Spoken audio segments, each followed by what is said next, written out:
donc voilà. Donc on va faire un premier pool. Tout simplement très standard, hein. Donc au pool évidemment vous pré-incantez à 1 seconde 5 du DBM, vous faites l'incarnation, vous enchaînez sur l'alignement céleste, ensuite vous envoyez une éruption stellaire. Alors pourquoi vous envoyez une éruption stellaire? Tout simplement parce que pour faire proc vos trinkets avant de pull le boss. La vérité c'est que normalement il vaut mieux dot puis éruption stellaire, mais avec l'histoire des doubles proc trinket, eh bien on préférait envoyer une éruption avant. Dernière chose aussi, l'alignement céleste, hein.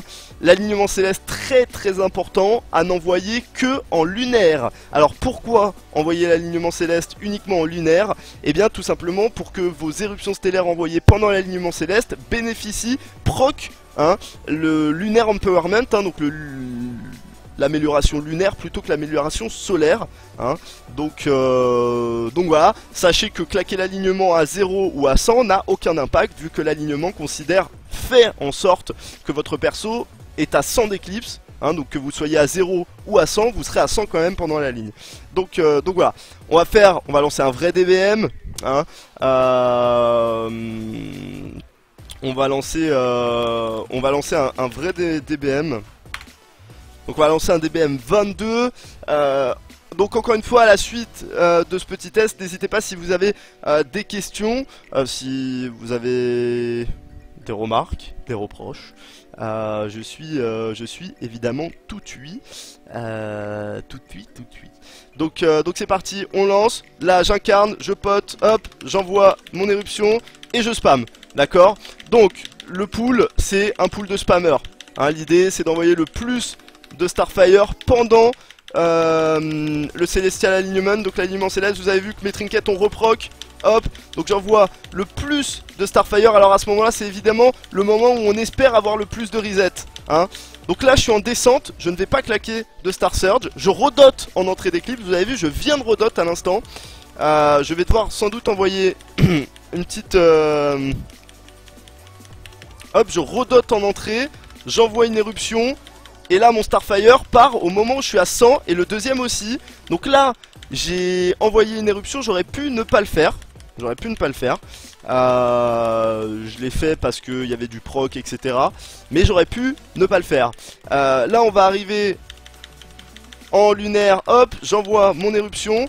Mon premier feu stellaire arrive à 100 d'éclipse, le deuxième aussi. On est bon, on est bien. Là hop, je redote en entrée, hein, évidemment. Je redote en entrée, là je vais faire la même chose, hein, je vais redote lunaire en entrée. Et je passe en alignement céleste. Ça tombe bien, j'ai un proc trinket, j'ai un proc anneau, hein, donc là la RNG est totalement de mon côté. Hop, donc on envoie le feu. Pendant l'alignement céleste. On essaye vraiment de bourrer, hein, les castes pendant l'alignement céleste. À fond. Donc là par exemple l'éruption j'aurais pu ne pas la faire, hein. Encore une fois ça ne change quasiment rien, hein, mais j'aurais pu ne pas la faire. Donc là on envoie un maximum. Là je vais envoyer donc une éruption stellaire. J'ai un proc anneau, ça c'est vraiment cool. Hop. Et là je vais redote enfin. Hop, et je vais redote aussi en entrée. Bim, voilà, j'ai fait 2 dots. Donc c'est refresh pour un cycle complet. Et on enchaîne. on enchaîne.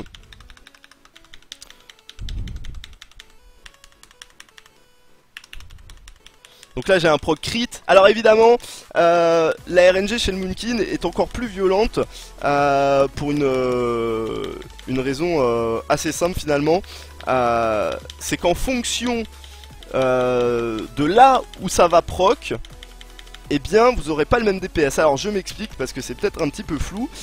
Si vous avez des proc trinkets pendant le lunaire, eh bien vous allez avoir un DPS moins conséquent que si vous avez un proc pendant le solaire. Alors j'espère que je me fais comprendre. En gros si vous voulez, vu que la partie solaire du DPS est la moins adaptée, la moins forte, et bien si vous avez des proc trinkets pendant le solaire, et bien c'est la merde. Donc là, j'ai un proc au moment de mon recédé, donc c'est très chanceux. En plus, c'est un proc hâte, hein. Le proc hâte c'est vraiment cool. Avec les castes qu'on a. Alors évidemment, le proc crit il est cool aussi, hein. Il est cool aussi. Mais donc encore une fois, avoir un proc trinket, hein, quel qu'il soit, pendant l'éclipse solaire, n'est pas du tout un gain. Par exemple là j'ai eu un proc anneau pendant le solaire. Alors c'est un gain, mais si je l'avais eu pendant le lunaire, eh bien ce serait un encore plus gros gain. Ok, donc j'espère que pour c'était compris, que vous comprenez un petit peu le principe. Donc là pareil, hein, un proc hâte pendant la colère n'a que très peu d'intérêt. Alors pour le coup c'est assez proche, hein. Un proc hâte pour le coup c'est quelque chose d'assez proche. Voilà, la proc crit pendant cette phase là, ça c'est cool. Ça c'est cool. On va même envoyer un petit Star Search quand même, bim. Un double proc crit, ça aussi c'est cool. Hop, l'alignement céleste, on est à 4 minutes 30 de fight, on maintient le 40k DPS. Alors je me rends pas du tout compte parce que tout simplement je suis pas du genre à tryhard les chiffres. Hop, un proc crit, alors ça c'est vraiment très bien. Objectivement j'ai pas mal de luck. Et donc là on va attendre une dernière fois les CD avant de relancer. Alors 40k ça me semble correct, sachant que sur le PTR on fait quoi, 50k avec le... Oula, le trinket crit qui a décidé de proc dans tous les sens. Alors évidemment c'est bien quand on crit, un proc crit, mais qui a décidé de proc dans tous les sens. Donc on était à 50k, même pas 50k. Même pas 50k, donc c'est correct, hein.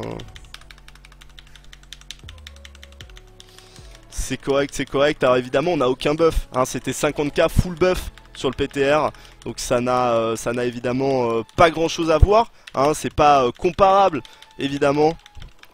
C'est pas comparable. Là j'avais pas de BL au pool, j'avais rien en fait, hein. Donc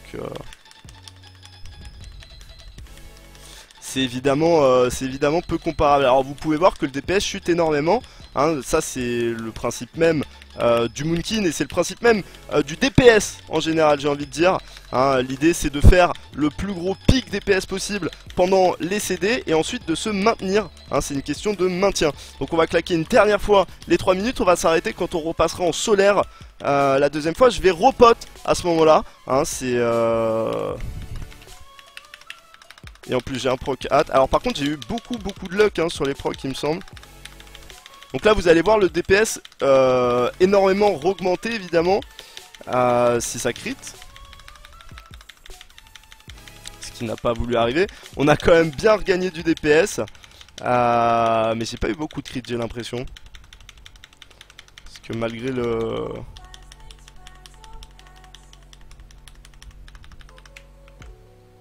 Ok, hop là. Donc voilà, en tout cas, pour ce qui est du cycle moonkinien, donc on peut se rendre compte que j'ai eu 12% de crit, 15% sur Star Search, donc ça c'est pas mal. C'est pas trop mal. Au niveau du buff uptime, j'ai eu 24% sur le trinket crit, ce qui est très bien. 16 sur le trinket hat, ce qui est normal. 14 sur la back, ce qui est normal aussi. On est sur quelque chose d'assez convenable. Alors quand on voit les chiffres, hein, 196k en Starfire, etc. J'ai pas dû beaucoup crit au pool, vu que les plus gros crits arrivent souvent au pool. Donc c'est plutôt correct. Encore une fois, hein, sur le PTR, on a plus de 10k de différence avec un T18 plus ou moins meilleur. Avec un T18 très fort, plus 10 level et surtout des trinkets beaucoup plus forts et la BL et tous les buffs. Hein, là je n'avais aucun buff à part les miens, hein, donc évidemment notamment il me manquait le buff crit, hein, le buff crit qui apporte énormément en Moonkin. Donc Voilà, voilà. En tout cas, pour ce qui est du petit cycle, qui j'espère donc a pu aider certains. On mettra sans doute cette vidéo sur YouTube. On mettra sans doute cette vidéo sur YouTube. Ok, si ça vous intéresse.